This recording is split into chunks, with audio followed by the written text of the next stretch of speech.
canal de notícias atualizado a todo momento. Na palma da sua mão. Acesse a Guardiã da Notícia. Saúde e beleza no Espaço Estrela. Para seus cabelos, brilho das estrelas, reconstrução, hidratação e, é claro, a famosa escova. Especialista em tricologia dos cabelos. Agende já a sua avaliação. 011 94933 1131. Rua das Figueiras, 2240. Bairro Jardim, em Santo André. Espaço Estrela. Saúde e beleza para os seus cabelos. E Veloz. Velocidade e estabilidade. A fibra ótica nunca esteve tão perto de você. E veloz para a sua empresa. Link dedicado, link temporário, provedores e muito mais. Cobertura dinâmica e rede própria. E Veloz. 011 4610 0000. E Veloz. A sua conexão. Você já pensou como enfrentar períodos difíceis? Aprenda a mudar os seus hábitos. Inteligência emocional. Reprogramação de mindset. Com o especialista em neurociência e psicologia positiva, Rubens Barreto. Deep Learning Institute. Para você encontrar a sua melhor versão. 011 97721 9483. Deep Learn Institute. Rei do Mármore. Excelência em qualidade para pias, mesas, bancadas e até escadas. O melhor em pedras para o design da sua arquitetura. Cartela de cores arrojada e moderna, de acordo com lançamentos de mercado. Conheça já os nossos produtos e solicite um consultor para o seu orçamento. 011 95437 9514. Rei do Mármore. Elegância com a essência das pedras. Você já treinou em uma academia onde todo o seu time é formado por guerreiros? Loyalty Team Martial Arts, Jiu-Jitsu, Equipe in Fight, Mestre Lourenço Filho, Muay Thai. E para aqueles que desejam perder as gordurinhas, definir o shape, treinamento funcional. Avenida Rio Branco, 522, Mauá. Loyalty Team Martial Arts. A sua mente e o seu corpo conectados na mesma vibração. Saúde e beleza no Espaço Estrela. Para seus cabelos, brilho das estrelas, reconstrução, hidratação e, é claro, a famosa escova. Especialista em tricologia dos cabelos. Agende já a sua avaliação. 011 94933 1131. Rua das Figueiras, 2240. Bairro Jardim, em Santo André. Espaço Estrela. Saúde e beleza para os seus cabelos. Chegou a hora de São Paulo se juntar ao movimento da economia de água. Cuidar de casa é cuidar da vida. Cuidar da vida é cuidar da água. Cuidar de casa é cuidar da vida. Enquanto você cuida da água, a Sabesp cuida de você. Então vamos juntos nos cuidar na época mais seca do ano. Fique de olho na água. E não se esqueça, quando sair, use máscara.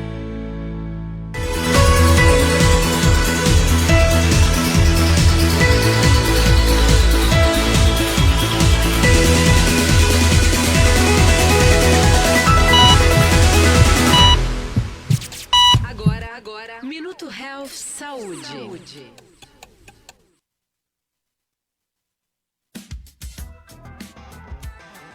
bom dia, estamos aqui pela Rádio Guardiã da Notícia, mais um programa Saúde, Minuto Health. Estamos aqui com o tema hoje, obesidade infantil. Muito bom dia, doutor Antônio Carlos. Bom dia, querido. Estava aqui terminando de passar os links aqui para a nossa galera. Muito bem. Doutor Antônio Carlos, vamos logo à primeira pergunta, né? Que hoje diz o seguinte: até que ponto a obesidade ela é genética? Ou seja, melhor dizendo, que ponto o código genético nos impõe a obesidade? É uma pergunta super complexa, porque, sem dúvida nenhuma, nós temos que ter maquinaria para sermos gordos. Independentemente de você ter vindo com esse código te impondo, né, criando a imposição para que você seja obeso. Sem dúvida nenhuma, isso passa pelaquela teoria darwiniana de que a seleção natural, né, ou seja, aqueles que são mais resistentes permanecem mais tempo sobre a crosta terrestre e, ao mesmo tempo que eles também replicam mais, né, geram descendentes. Mas a obesidade infantil, até para principiar e fazer uma introdução, E quando nós falamos de obesidade infantil, nós incluímos a primeira infância, a segunda, que nós chamamos a fase de aprendizado já escolar, e a adolescência. Quando nós estamos plotando a obesidade infantil, nós estamos plotando tudo que está aquém da vida adulta, né? Ou melhor, antes da vida adulta. Isso é extremamente importante, porque nós temos algumas certezas. O número de células gordurosas até prova em contrário, porque são estudos vastos, procurando saber em que momento que o número de células gordurosas deixa de aumentar. Aparentemente é antes da segunda infância, antes de entrar na escola. Ou seja, o número de células tuas, as células do nosso querido amigo aqui, as minhas e todo mundo, de células gordurosas. Nós somos, em média, 75 trilhões do total e partimos de uma só, né? Que é metade mamãe e metade papai. Mas quando nós pensamos no número de células gordurosas, até perto dos 5, 6 anos de idade. Dali para frente, o que acontece é aumento de volume celular. Então, assim, imagine a importância que tem nós determos o processo naqueles primeiros anos, não é? Ali onde o número de células é que é majorado, o número de células é que é aumentado. Aí, quando você me pergunta se a carga genética é quem impõe, nós sabemos que existem situações, algumas doenças, por exemplo, complicadas, nem preciso, talvez vocês nunca tenham ouvido falar, mas nós médicos, especialmente endocrinologistas, ouvimos bastante, que é a síndrome de Prader-Willi. É uma situação que existe uma imposição sob o cenário de ganho de peso dado pela genética. Uma situação muito que é estatística, não é? Quando você tem os 2 pais obesos, a probabilidade, isso é estatístico, aí eu já não estou derivando para a questão genética ou não, ainda que tenha, e eu vou falar um pouquinho daqui a pouco sobre a epigenética também. Quando você tem 2 pais obesos, papai e mamãe, a probabilidade dessa pessoa se tornar uma criança obesa, um adolescente obeso e um adulto obeso é de 80%. Quando um só dos pais é obeso, a probabilidade é de 40%. Diminui bastante. Diminui muito. E quando os 2 não estão dentro de uma faixa aceitável de peso, a probabilidade é de 10%. Aí quando eu acabei de falar sobre a questão da carga genética, nessa ideia, da maneira com que eu descrevi a estatística, já passa a ideia de que não é genético. Quando os 2 são 80% de probabilidade. Primeiro que a questão dos 2 pais serem obesos é porque a conduta comportamental deles perante o exercício físico e perante a alimentação é uma situação muito provavelmente indutora a ganho de peso. Certo. E isso sob os quesitos de convívio, né? Quando você relaciona o convívio, a probabilidade, a criança está comendo o mesmo tipo a mesma alimentação. Ou então, seja, assim, entra a educação alimentar aí, então, no caso. Entra também, mas a questão então não tem envolvimento genético? E o pai que estava obeso, a mãe que estava obeso, veio de onde? Aí é o que eu estava dizendo para você, que é muito importante. A maquinaria nossa, ela é pronta. Provavelmente nós chegamos até aqui porque nós podemos, em algum momento da nossa evolução, guardar mais gordura para os momentos, para os períodos que havia escassez. Então, muito provavelmente, todos nós somos capazes, ou pelo menos a maciça maioria é capaz de guardar gordura como forma de energia para períodos de escassez. O fato é que agora nós não temos mais períodos de escassez. E isso faz com que haja uma sobrecarga muito grande e uma tendência muito grande, daqui a pouco nós vamos falar de causas, acho que você vai fazer essa pergunta, a ganho de peso no mundo. O mundo está ficando pesado. Sim. E claro que a partir da infância. Agora, independentemente de você ter nascido com de famílias onde o papai e a mamãe são obesos, eu sou filho de um pai e de uma mãe que não é obeso. Eu posso ser obeso? Já dei até estatística de 10%. É porque tem muita coisa que se envolve nisso, que eu pretendo até que a gente consiga falar um pouquinho aqui durante o programa. Mas a imposição genética para o ganho de peso, ela existe, nós não sabemos exatamente até que ponto ela tem essa pegada, né? Tem essa soberba de, olha, eu estou mandando você ser obeso. O que nós temos certeza nós temos o potencial de ganho de peso, temos maquinaria para isso. E provavelmente o meio ambiente faça com que essa maquinaria seja utilizada além do que seria bom para nós. É mais ou menos isso. Pois é. Então, agora outra pergunta que eu faço para o senhor, doutor Antônio, é assim, o que pode ser feito para evitar a obesidade na infância e na adolescência? Essa é a pergunta também que vai demorar uns minutinhos para responder. Porque, assim, quando você pensa nas causas, né, que seria, você perguntou se nós somos obrigados pelo código genético, essa coisa toda, quando nós pensamos na causa, o que pode causar a obesidade infantil? Tudo bem, desde a infância, muito açúcar, mamadeira com açúcar, o açúcar para a criança parar de chorar, já começamos por ali, né? Então, Sim. Essa já é uma causa que nós sabemos. Nós induzimos o setor cerebral relacionado com a ingesta alimentar a gostar do açúcar. E nós já temos esse gosto inato, já nasce com nós gostarmos de açúcar. Então, desde muito cedo. E aí, o que nós sabemos com relação à obesidade infantil é que o açúcar, muito provavelmente, até porque a gente encontra a Revolução Industrial como um marco para a obesidade infantil, e a Revolução Industrial vem junto com a carga de açúcar absurda, né? Se o açúcar Sim. era muito difícil em 1500, quando era moeda de troca para vários e vários artigos, moeda de troca cara para vários artigos, e isso fez, inclusive, o ciclo da cana-de-açúcar aqui no Brasil no século XVI. Quando você imagina que o açúcar foi possível, o acesso foi possível à maciça maioria da população, é um marco ali a obesidade infantil. Certo. Então, aquele número de células que eu disse que aumentam até né? mais ou menos 5, 6 anos de idade, nessas circunstâncias foram muito favorecidos esses acréscimos de número celular. Então, a obesidade infantil já poderia por ali se estabelecer. Daqui a pouco a gente vai falar do exercício, da dificuldade, da motilidade, que modificou demais as coisas, e também a questão das telas, né? Que hoje a criança pode ficar o dia inteiro entretida e sem fazer absolutamente nada. Sem exercício, sem nada, que causa também, né? Exatamente.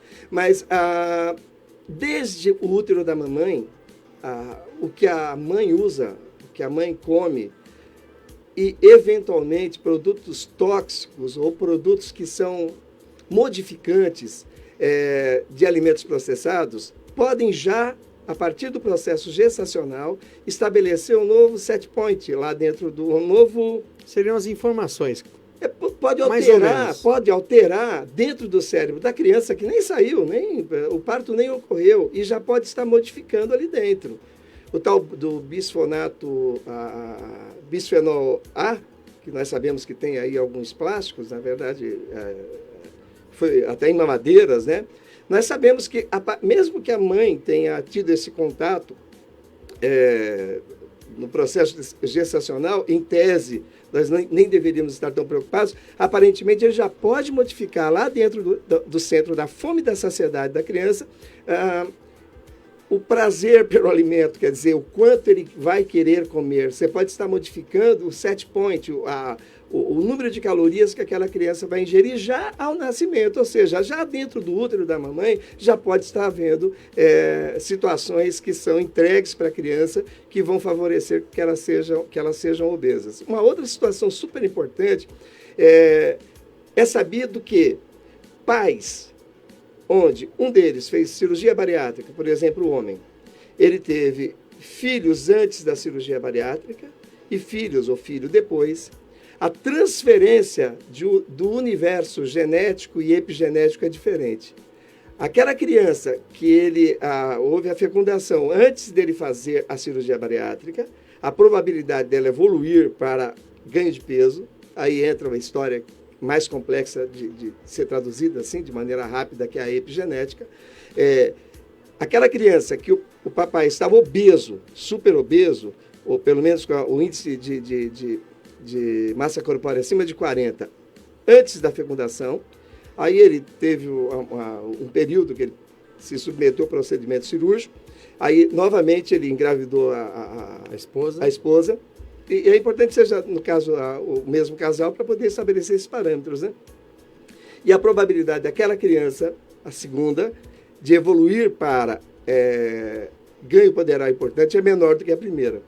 Tem uma explicação, né, sob a ótica epigenética que não vai caber aqui, mas é só para entender quão também é importante a questão do estar magro e do estar com saúde, ou pelo menos dentro do índice de massa corpórea que seja aceitável, até no processo da fecundação, não só aquele convívio cultural que eu disse com relação às questões comportamentais, mas também na questão da fecundação. O que nós transferimos os nossos gametas, o homem no espermatozoide e a mamãe no óvulo, que foi dela ou dele adquirido durante a vida. Não é exatamente uma carga genética, é o que ele fez durante a vida. Os equívocos que porventura ele possa ter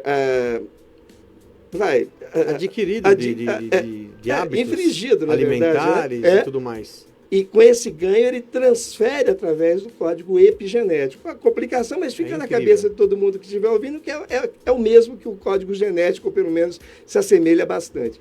Então você veja o quão importante é, desde o útero da criança, ou da mamãe, a criança dentro do útero, o quanto que isso pode, dependendo do que a mamãe tiver feito em gesto, o quanto isso pode trazer prejuízo ou induzir a criança a ganho de peso. E veja, inclusive, antes do processo da fecundação, o quão importante é a saúde de papai e a saúde de mamãe. Inclusive com relação ao uso de drogas, de álcool, dessa coisa toda, que nós sabemos o quanto pode se traduzir, e outras, até medicamentos, o quanto pode se traduzir negativamente em favor, na verdade, contra, né, a criança, contra o feto inicialmente, depois com a criança na primeira infância. É incrível, doutor. São coisas que o ouvinte está aprendendo a cada minuto que o senhor está falando aí, porque são coisas que realmente... E me diz uma coisa, doutor, como tratar? Existem medicamentos? Existem, mas o medicamento, até a motivação de fazer esse programa de hoje, é uma matéria extraordinária que foi feita agora pela super equipe de saúde de Veja. A revista Veja, nesse fim de semana, aborda exatamente o primeiro medicamento, que eu vou falar daqui a pouquinho, com um pouquinho mais de detalhe, com bastante detalhes, aliás. O primeiro medicamento, bastante detalhes não, senão não vamos ler a revista, né? Não, mas a matéria embute várias coisas muito importantes. Mas o primeiro medicamento para ser usado na adolescência a partir dos 12 anos. Não na primeira infância, na segunda infância. Mas a partir dos 12 anos de idade, aqui no Brasil, a Anvisa já aprovou o primeiro medicamento de ação central que nós podemos usar com segurança, sob a ótica científica, evidentemente, foram abordadas todas as fases de pesquisa, de estudos, para que essa medicação fosse aprovada para o uso em crianças, e no caso, em adolescentes, a partir dos 12 anos de idade. E é um ganho, assim, extraordinário, porque até bem pouco tempo nós não tínhamos esse recurso. O recurso que nós tínhamos era explicar o que era para ser feito. E não é exatamente tão fácil, especialmente do adolescente. Como eu já disse, o número de células gordurosas, até a prova em contrário, daqui a pouco aparece um estudo provando ao contrário, eu entro bem aqui, então eu vou falar até a prova em contrário. O número de células gordurosas bruto, né, o número absoluto, aumenta até perto de 5, 6 anos de idade. Talvez para mais, talvez para menos, mas é um pouco perto da primeira para a segunda infância. Então, o adolescente já teria esse número de células majorado, maior. Então, nós já estamos lutando mais do que lutávamos, do que podíamos fazer com relação à criança. Aí você me pergunta, tá bem, você explicou que para o adolescente tem, e para a criança tem medicamentos? Aí não.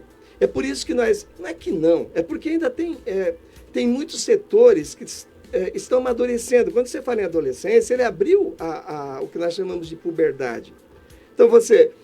perto de 11 anos e meio para 12, que é o famoso estirão, isso não é uma regra. Ocorre pelo menos em 50% das crianças. Às vezes um pouco antes, às vezes um pouco depois. Mas metade ocorre mais ou menos entre 11,5 e 12 anos de idade. Aquele estirão. Aquele estirão, ele é resultante da quantidade de hormônios sexuais que aquela criança, agora não mais, inicia a vida de adolescente dele ou dela.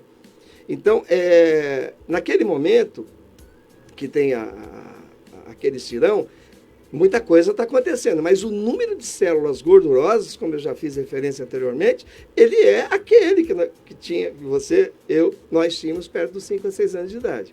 Certo. É um jogo interessante que daqui a pouco eu falo mais. Mas quando a gente pensa na criança que está ali, acabou de pular do útero da mamãe no parto, o que eu posso fazer?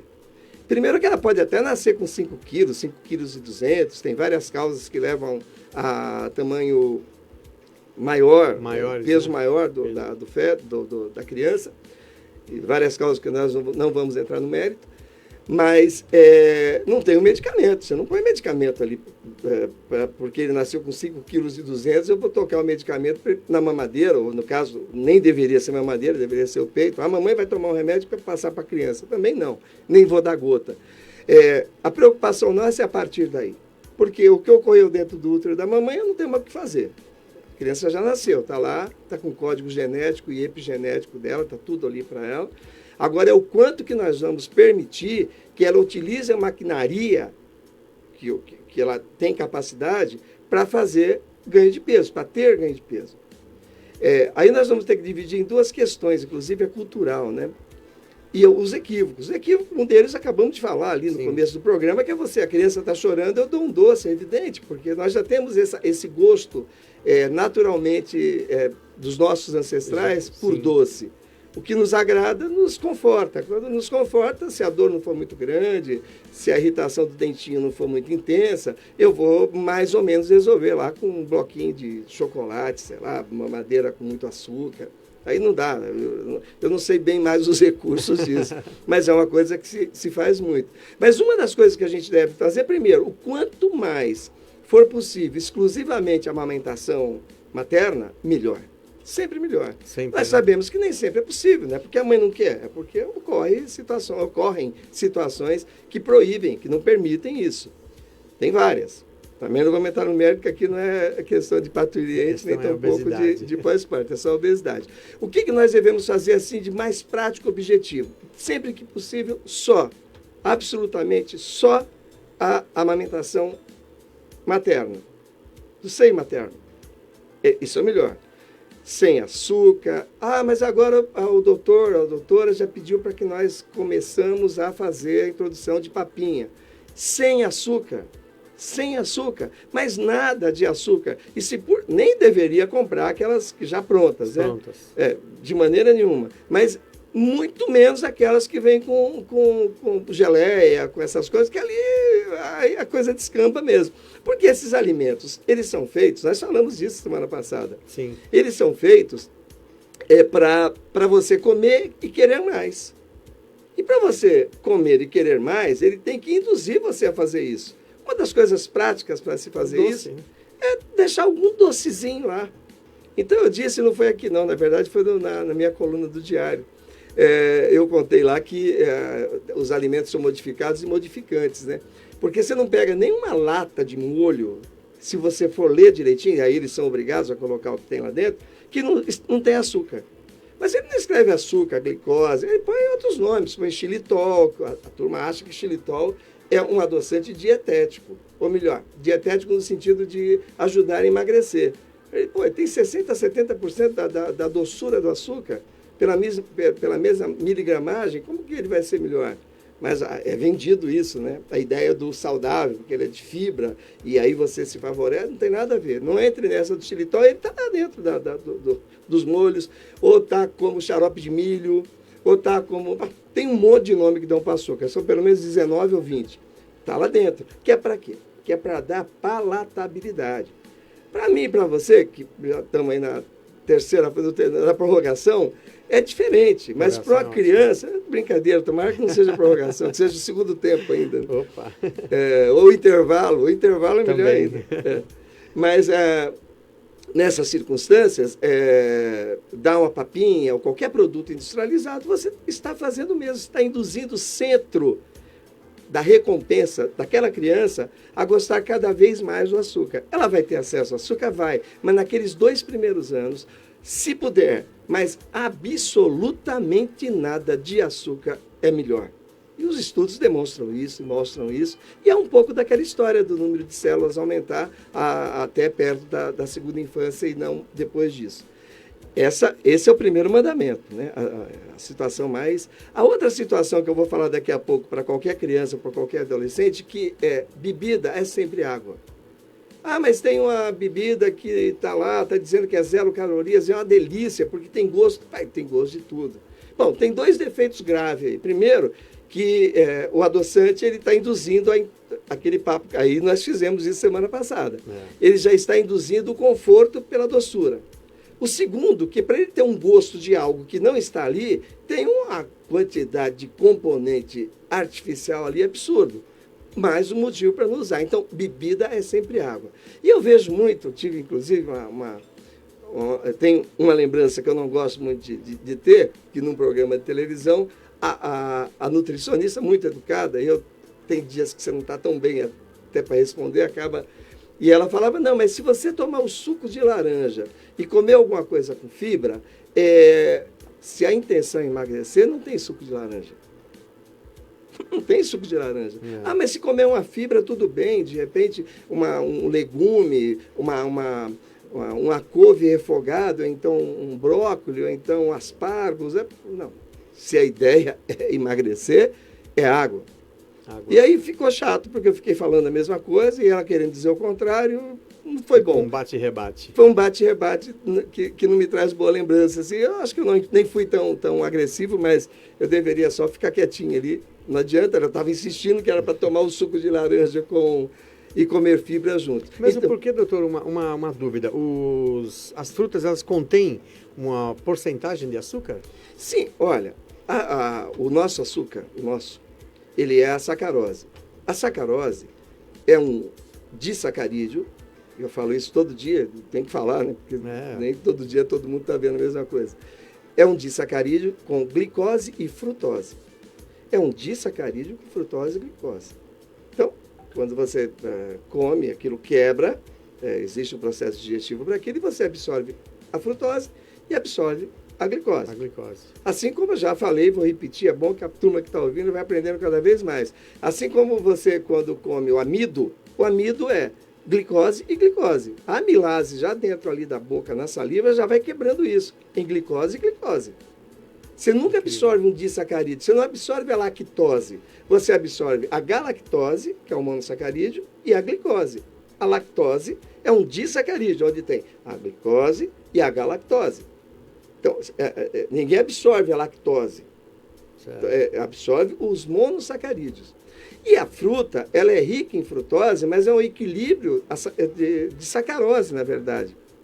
E isso fez com que, durante muito tempo, fosse pensado que a frutose tivesse mais vantagem em favor do organismo do que a glicose. Não é. Do ponto de vista metabólico, ela gera as mesmas respostas.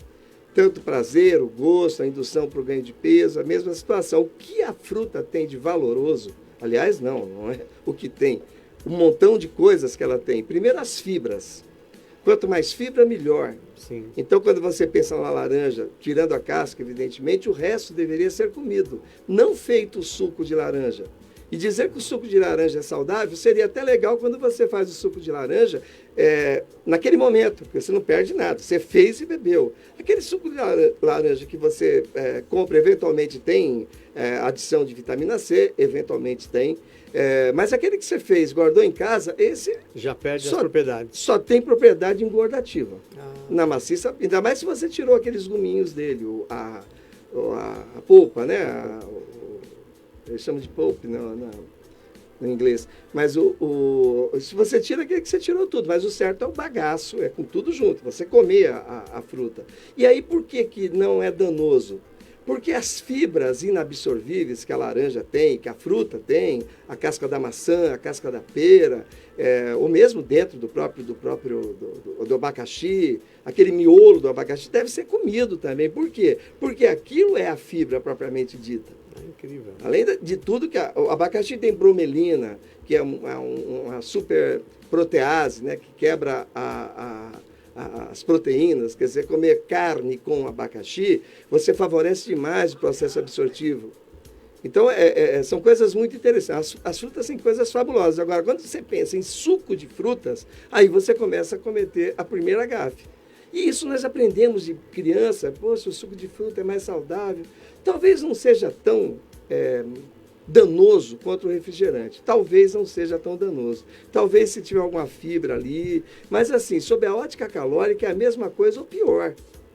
Ou seja, eu tomar 300 ml de suco de laranja, 300 ml de suco de manga, 300 ml de suco de qualquer coisa, com a polpa da fruta, e comparar com refrigerante não dietético, é a mesma coisa. Você não está fazendo nada diferente. A indústria alimentícia se apoderou dessa história que nós ganhamos historicamente de que suco de frutas é mais saudável, talvez 0,00 alguma coisa por cento realmente mínimo, né? Seja, e empurra essa ideia. Então, fica, olha, um suco melhor. Talvez o gás do refrigerante seja mais danoso, alguns elementos químicos que entram lá. Mas não é que seja melhor. Caloricamente falando, me permite esse neologismo, é a mesma coisa. Ou, às vezes, até pior, dependendo da circunstância. E aí, você deve evitar qualquer tipo de doçura, principalmente associada à fase inicial da vida. Então, é isso. É você, naquele início, é amamentação só, não fazer absolutamente mais nada, se puder. E aí tem toda aquela história do pediatra, ele vai orientando o que deve ser feito. Quando passa a fazer a introdução da comida, né, das papinhas, deve abolir absolutamente tudo que contiver açúcar, não é para utilizar isso, e associar o máximo de fibras possíveis, e isso o pediatra vai saber. E, na verdade, hoje existe os pediatras, graças a Deus, melhoraram muito. Não é nem que melhorar, porque nós não sabíamos, né? Tem muita coisa que nós não sabíamos, e hoje nós sabemos. E eles são muito, eles orientam muito as mamães e os papais a modificarem para dentro de um padrão saudável a dieta daquela criança na primeira infância, ali até a... E aí também, dentro dessa situação das causas, a questão lamentável do sedentarismo, não é? Porque se você for para os centros urbanos, a criança às vezes vai até os 15 anos de idade trancada no apartamento de 80, 100, 120, ou que seja 300 metros, e com pouca atividade física. E essa atividade física tem importância não só para o crescimento, para o amadurecimento, para a estrutura óssea como um todo, para a estrutura orgânica como um todo, mas também estabelece patamares de gasto calórico pelo que você pode ingerir. O balanço calórico é bastante favorecido quando a criança faz exercício, a probabilidade dela evoluir com obesidade é muito menor. Então, a inatividade física, sem dúvida nenhuma, é uma das principais causas da obesidade mundial. E principia já na primeira infância, logo que a criança começa a andar entre 1 ano e meio, por ali, né, mais ou menos nessa média. Então, as causas básicas nós mesmos acabamos por induzir. É o alimento calórico e depois não estimular a criança ao exercício físico. É isso, não tem muito que a gente está modificando. Certo. À medida que o tempo vai passando, ela vai para a escola e na escola deveria já há algum tempo não ser permitido que se vendesse refrigerante, sucos, era para ser só água. E eu tenho certeza que mudaria demais. Não deveria ter nenhum alimento processado, mas se você procurar qualquer escola, eu não sei, não vou ficar dando nome para ninguém aqui, mas vai ter salsicha, vai ter hambúrguer, vai ter... E não é a salsicha, ou melhor, a salsicha é sempre industrializada, mas não é um hambúrguer que foi feito pela merendeira. É um hambúrguer que foi comprado, industrializado, foi adicionado a série de componentes que se traduzem lá dentro do cérebro como modificantes do entendimento da alimentação. A criança acaba comendo mais do que deveria, induzida por essas substâncias de alimento processado. Então, o alimento processado está no centro das questões, junto com o açúcar. Nunca dê para o seu filho um alimento processado. E é comum adorar colocar um arrozinho com brócolis e enfiar um monte de nuggets. Nuggets, aquilo só não tem chuteira, chinelo, o resto tem tudo ali dentro. E para modificar e dar sabor, você tem que tocar coisa ali para ficar palatável. Então, são os fatores indutores do meio ambiente contra um crescimento saudável da criança, que também faz com que haja indução para ganho de peso, aumento de número celular inicialmente e depois aumento do volume celular de células gordurosas, que é a partir da segunda infância. Então, as causas nós sabemos bem. O que nós temos que fazer é interferir nessas causas. Interferir para o lado positivo, no sentido da criança não ser induzida na primeira infância, na segunda e também na adolescência, a ganhos de pesos, inicialmente por aumento de número celular e depois por aumento do volume dessas células gordurosas. Sim. Então, isso tem muita importância. Agora, você pega, por exemplo, hoje as crianças têm, às vezes, 2 períodos na escola, né? E já se pensa em induzir a criança a exercício físico, a várias situações. Isso faz muita diferença. Só que nós estamos, assim, engateando nessa... Você que gosta de futebol, você lembra que a coisa mais comum nos bairros era ter 5, 6 campos de futebol. Sempre. Fazer uma distância de 1 quilômetro. Tinha até rivalidade entre os times. Tinha 800 metros de distância, tinha rivalidade, né? Exatamente. E hoje, poxa, você vai ver um campo aqui, por exemplo... É escasso. É escasso. Absolutamente escasso. Um erro de urbanização, agora não adianta a gente discutir isso. Quem tinha que ter pensado eram os nossos governantes lá atrás. Então, mas nós não temos isso. Então, tudo é mais ou menos dentro das caixas, né? E as caixas eu tenho que pagar uma escola de futebol, eu tenho que pagar um balé para a filha, eu tenho que pagar... E você começa a ter, eventualmente, tem muita situação aqui em Santo André, São Paulo, que existem as secretarias de esportes, estão muito direcionadas para trazer esse favorecimento para a sua população. Mas não é uma dinâmica nacional, e muito menos mundial. Então, é uma coisa que ainda está muito fechada. Esse muito estímulo. Crua, né? Muito crua, exatamente. É o estímulo ao exercício físico, que nesta fase é absolutamente assim, indispensável, desde a infância até a adolescência. Você perguntou depois ali? Não, eu vou comendo assim pelas veredas. Eu perguntei em relação ao que fazer para eles não engordarem, né, na adolescência e na primeira fase, que o senhor tem respondido aí. E, inclusive, também eu estava vendo o que você está falando agora, o que estimula também esse nosso avanço eletrônico, né, eletroeletrônico aí, dessas crianças ficarem em videogames, é um sedentarismo total, né, doutor? Boa retomada. Eles chamam isso o número de horas na tela. Número de horas na tela, número de horas que a criança está na tela. Eu vou aproveitar agora esse quarto final do programa para falar de uma medicação que foi aprovada no dia 4 deste mês aqui pela Anvisa para o tratamento da obesidade no adolescente, ou seja, a partir dos 12 anos. Nós estamos falando ali de meses até esses 12 anos. É depois dos 12 anos. Por quê? Porque é ali que foi visto, a partir de estudos, que existe segurança no uso do medicamento. E o medicamento é um medicamento injetável, nós falamos um pouco em um dos nossos programas, que é a liraglutida. E quem é a liraglutida? Como que ela age? Que nós hoje temos para usar na criança, no adolescente, no caso. Quais as vantagens que nós temos, que nós podemos deduzir das expectativas, né? Quanto às expectativas para o uso desse medicamento do adolescente. Primeiro que, desde 2011, a liraglutida já está no mercado. Inicialmente, ela veio para o mercado para tratamentos diabéticos tipo 2. O viés emagrecedor dela chamou muito atenção e passou-se a estudar a liraglutida para o emagrecimento de pessoas obesas não diabéticas.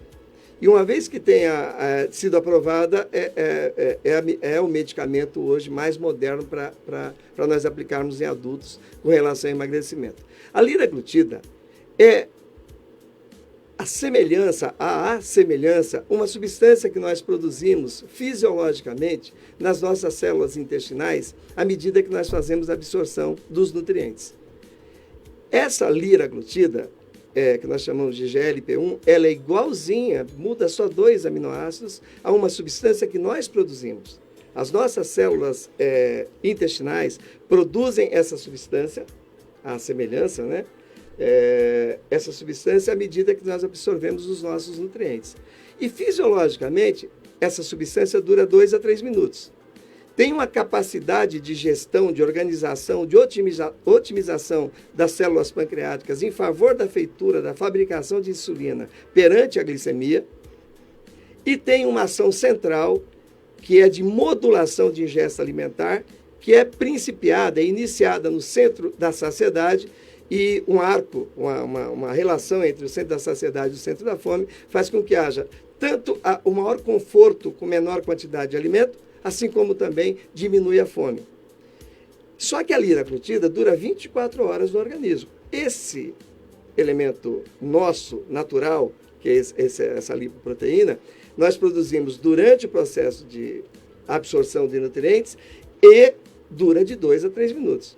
Então, você ativa, ou melhor, deixa muito... É muito incisiva a ação dessa substância lá no centro da fome e da saciedade e modula a ingesta alimentar para baixo. Você vai falar, Antônio, poxa, será que isso não modifica lá o centro da fome e da saciedade? Eu penso até, ainda que isso não esteja no estudo, eu penso até que, independentemente do fato do número de células gordurosas no adolescente já ser o número de células gordurosas do adulto, eu penso que muito do que é estabelecido como comportamento alimentar ainda está para se concluir. E você modulando um adolescente a partir dos 12 anos com algum medicamento que nos traga segurança, que não traga prejuízo para ele, faz com que ele inicie a vida adulta dele com um peso muito menor do que seria aquele que ele evoluiria, admitindo que ele está obeso já aos 12, 13, 14, 15 ou 16 anos de idade, e ele vai ter uma vida adulta muito melhor do que teria se nós não intervíssemos. Então, eu não tenho a menor... Não interviéssemos, né? Esse negócio de português é complicado. Um dia eu vou fazer um curso. Quando a pessoa fala várias línguas, que nem o senhor, é complicado. Nada, falo tudo. Eu digo que as minhas línguas estrangeiras são todas de restaurante. No restaurante eu não passo necessidade. Mas, e aí, nessa circunstância, eu não tenho a menor dúvida que nós temos hoje um tratamento que tende a ser revolucionário. Então, hoje nós temos a liraglutida, e é essa matéria da Revista Veja para esse fim de semana, que eu tive a honra de participar mais uma vez. Parabéns. Da equipe de saúde deles, sempre extraordinária, né? Veja assim, quando você... Eu não vou também dizer que as outras áreas não são boas. Eu digo que eu acabo lendo e leio há décadas, que a seção de saúde deles é sempre extraordinária.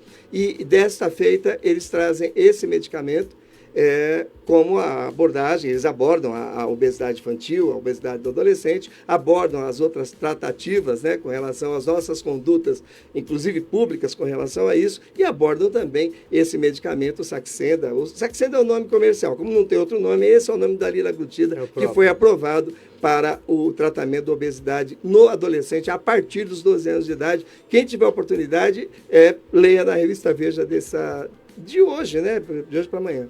Doutor, tem uma pergunta aqui de um telespectador que é o seguinte, é o Ricardo Ribeiro Cruz. Ele está dizendo o seguinte, a obesidade infantil, ela difere em classe social?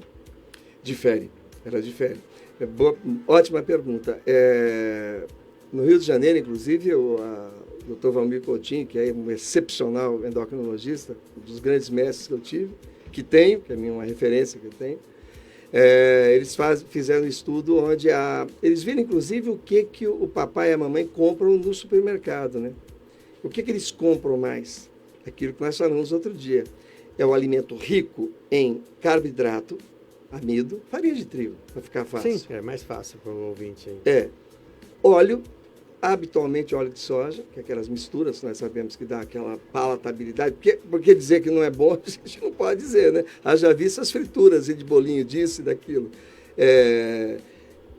Alimentos ricos nessas duas estruturas, então, em farináceos e gorduras. Habitualmente não são azeites de oliva, não são, né, nada assim, com muito ômega 3, são esse tipo de alimento. E isso nós sabemos que essas estruturas, né, esses alimentos, criam um mecanismo que se sustenta, que se reverbera, que patrocina a indução do ganho da obesidade. Então, as pessoas mais humildes tendem a consumir esses alimentos que são mais baratos, e não adianta dizer, poderia comprar um alface, depende, de regra, esses alimentos que são palatáveis, gostosos, são mais baratos do que verduras e legumes. Não me venha com essa história, é porque ele não quis, é porque ele não pôde. Mas se ele tivesse oportunidade, você não deu oportunidade para ele. A gente tem que orientar, que é o que é para ser feito, mas tem que dar condição para isso. E isso passa por normas governamentais. O quanto nós vamos taxar esses alimentos que são mais saudáveis e quanto nós vamos taxar esses... Daqui a pouco vem aqui alguém, já a PF já leva, né? Está querendo tirar a indústria alimentícia do jogo. Mas a questão é que passa por isso, passa por atitude governamental esse tipo de abordagem. Eu tenho que favorecer esses alimentos que são saudáveis. Porque o humilde, que ganha um salário mínimo e tem que sustentar 2 ou 3 ou até mais, que eu digo sempre que são os melhores economistas do planeta. Se entregar a economia brasileira na mão deles, eles vão fazer milagres, né? Porque já o fazem em casa. Com certeza. E eles compram o quê? Compram o que é barato.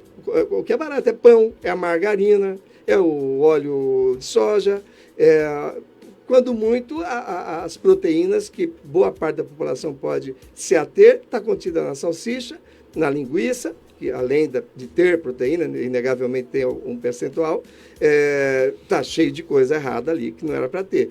E, eventualmente, um frango, que graças a Deus ainda estamos produzindo frango mais barato. Mas o Ricardo Cruz, que é excepcional e vai estar aqui, eu quero que a Gabi o entreviste, porque a Gabi é cheia de conversa com esse negócio de bariátrica. E, infelizmente, ela não está podendo nesse momento. Está melhorando, já vai melhorar. Mais tá aí com a gente. Vai melhorar. Daqui a pouco você fala, daqui a pouco mesmo. Ela aparece. Aparece. E a população de baixa renda tende a ser mais obesa aqui e no mundo inteiro.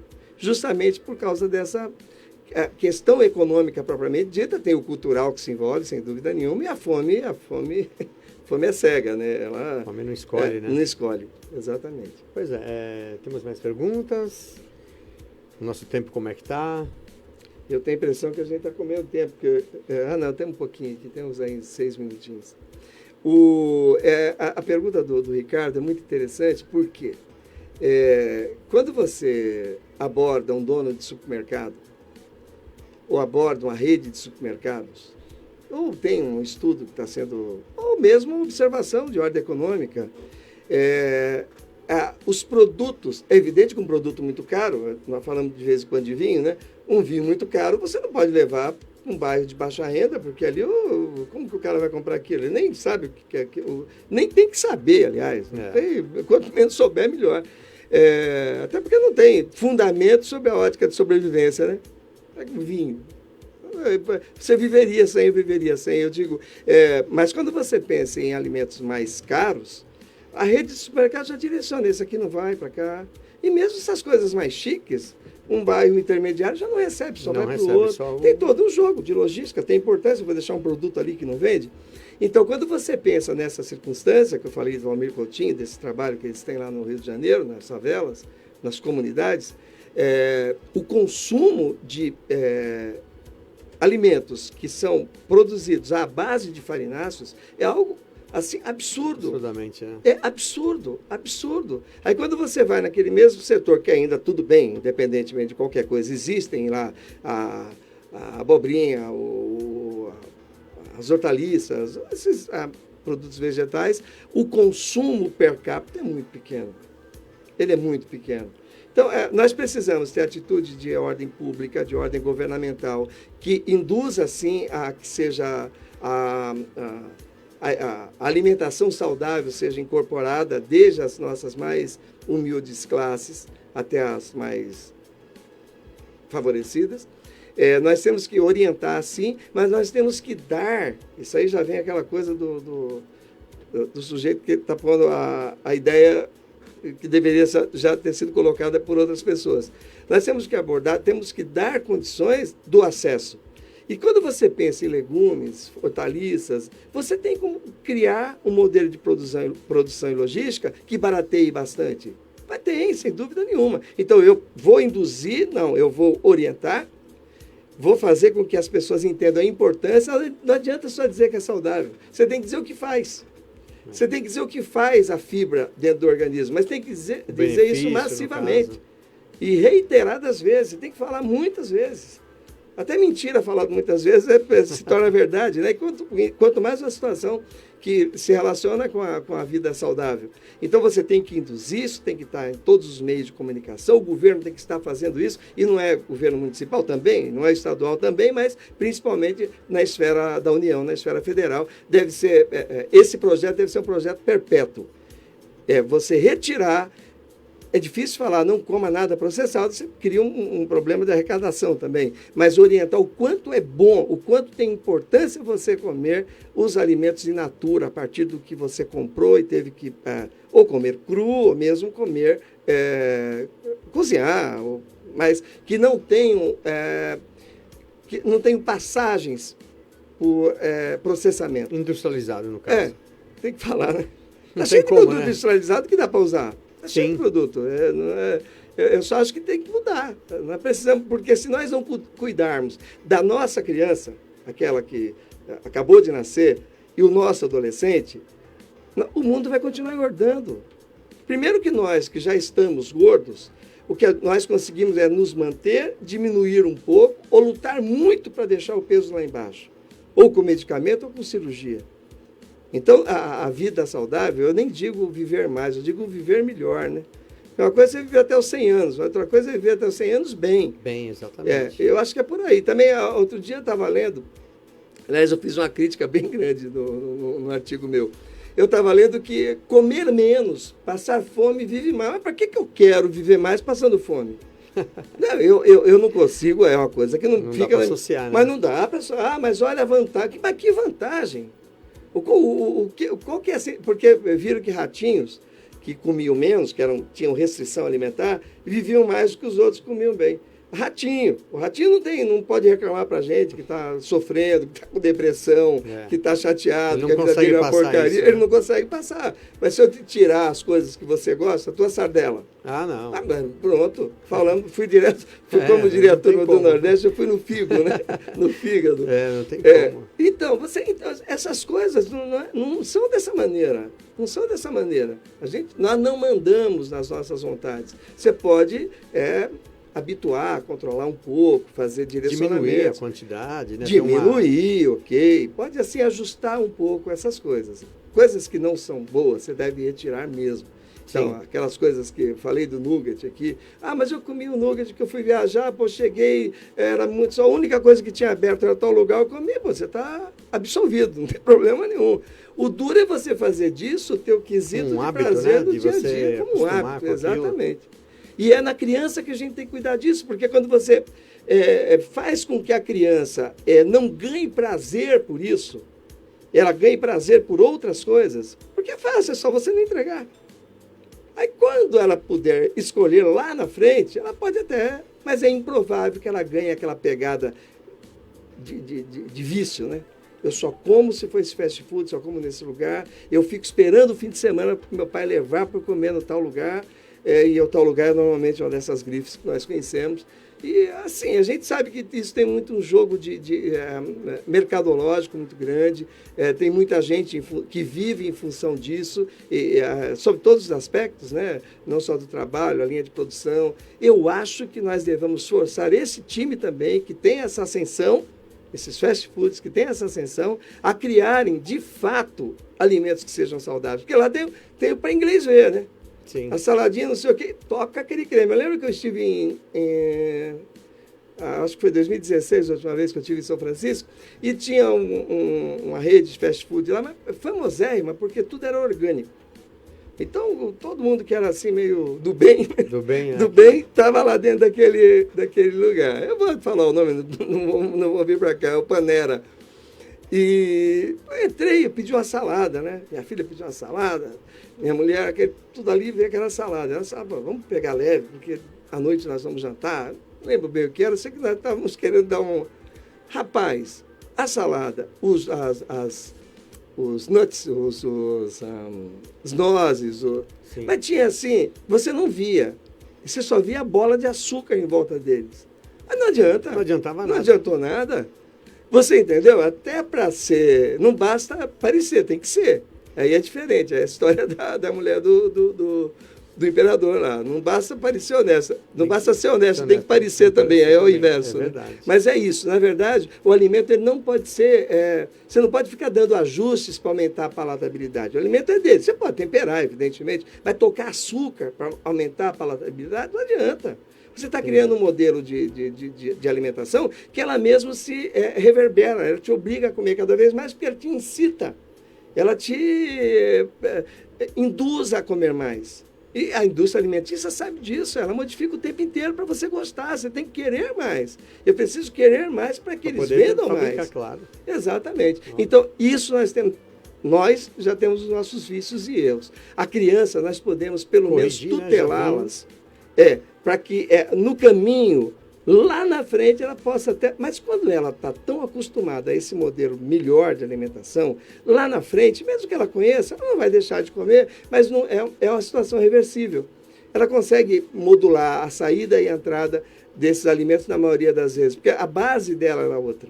A base dela era outra. É igual você educar teu filho, tua filha a não falar palavrão. Estou aqui dando lição de moral, mas eu digo, ela pode até um dia falar, e pode até falar, mas assim, ela tem a noção do que é o entendimento do que seria o melhor. Ela não falar que o relacionamento com pessoas de determinado padrão não deve conter determinadas atitudes e determinadas frases, determinadas situações. Se você entrega isso, a pessoa pode até modificar depois um padrão de revolta de adolescente, um padrão de alguma... que nós já conhecemos bem, né? De rebeliões pessoais.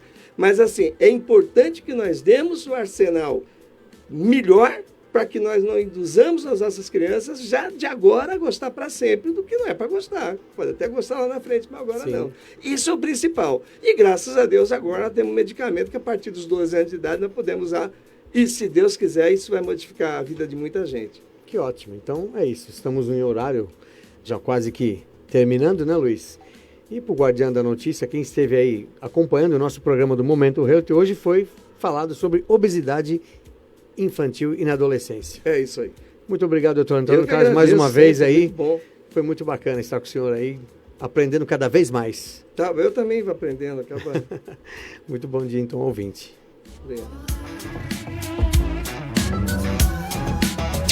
Minuto Health Saúde. A Guardiã da Notícia. Chegou a hora.